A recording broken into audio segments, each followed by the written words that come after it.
Welcome to Defcon 3. I'm KT McFarland. President Obama is continuing his historic and controversial visit to Cuba Monday, meeting with communist leader Raul Castro in Havana. Well, joining me now to break down what this meeting means for U.S.-Cuba relations is Mike Gonzalez. He's Senior Fellow at the Heritage Foundation.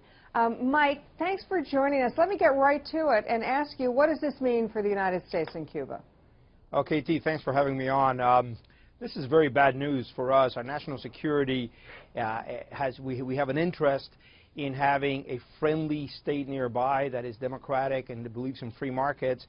What President Obama's trip is doing is almost but ensuring that the Castro dictatorship will be perpetuated, that he'll be able to hand the reins of power to his son, Alejandro Castro Espín, who's a colonel in the Army, the head of intelligence, his daughter, Mariela, who's in the National Assembly, and perhaps more importantly, Luis Alberto Rodriguez, a general who owns the Cuban economy. So what we're doing is, rather than trying to create a Polish or Estonian transition, we're facilitating a Chinese transition or a Vietnamese transition.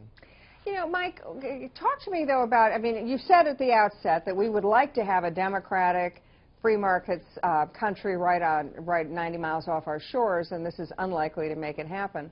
But could Obama have negotiated a better deal? I mean, a deal that would have given reformers rights, that would have increased free market capitalism, reform movements, and democracy? This is likely to make it not happen. One cannot say that President Obama negotiated a deal. There is no deal. If I negotiate a deal with you, I get something and you get something, right? President Obama got nothing, zero. It's unbelievable. Castro got everything he wanted. By the way, Castro is saying this to people. His newspaper is saying this. Grandma, which is the mouthpiece, the propaganda organ of the Communist Party, just came out with welcoming Obama with a blistering editorial last week saying, we gave up nothing. You gave us everything. So we cannot really talk about negotiating a deal. There was no deal. We gave them everything. Well, what about if we had not done this? What if the United States had just said, look, we don't like the deal, we don't like what's going to happen, we don't like what is happening in Cuba, and we stopped, we walked away from it. You know, the Chinese have just announced they're building a hotel chain in Cuba. The Russians have been all over Cuba with debt forgiveness. Even the Iranians had made friendly overtures to Cuba. If the United States weren't in Cuba now, wouldn't it leave the door open for our greatest adversaries to have a relationship, and even potential military relationship, with a country that's just right off our shores? Well, you said debt forgiveness. What happened was that the Castro regime is a deadbeat borrower. It has not repaid to everybody, the Club of Paris, the Chinese, the Japanese, the Russians. So when you lend money to the Castros, you know you just don't have to walk away. So that is debt forgiveness. Look, China is they're pretty canny investors. The Russians are really it's a Potemkin village. Cuba is a very poor state. If we had not done anything, they had lost their last sugar daddy with Venezuela. The Castros didn't have any other recourse. What we're doing right now is throwing a lifeline at them. And what we're doing with any business deals that we do, we have a business deal with the military. This is not doing a business deal with the Cuban people. The Cuban people will have no say on the matter, and if they dare speak their minds, they'll be beaten up, like 60 people were yesterday. That's another big welcome to Obama. 60 people were beaten up.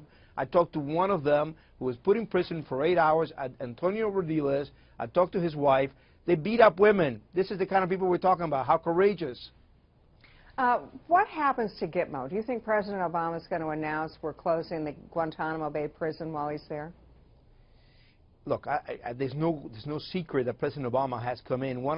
It's definitely on his Christmas list, right, his bucket list, that he wants to close the prison.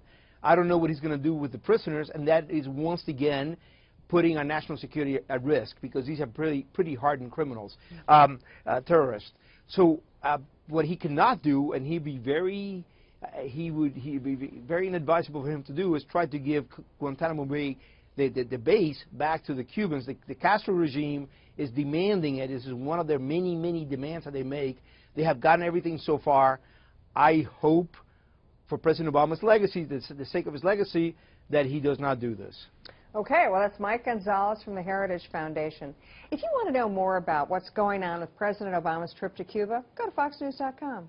I'm KT McFarland. Thanks for watching Defcon 3.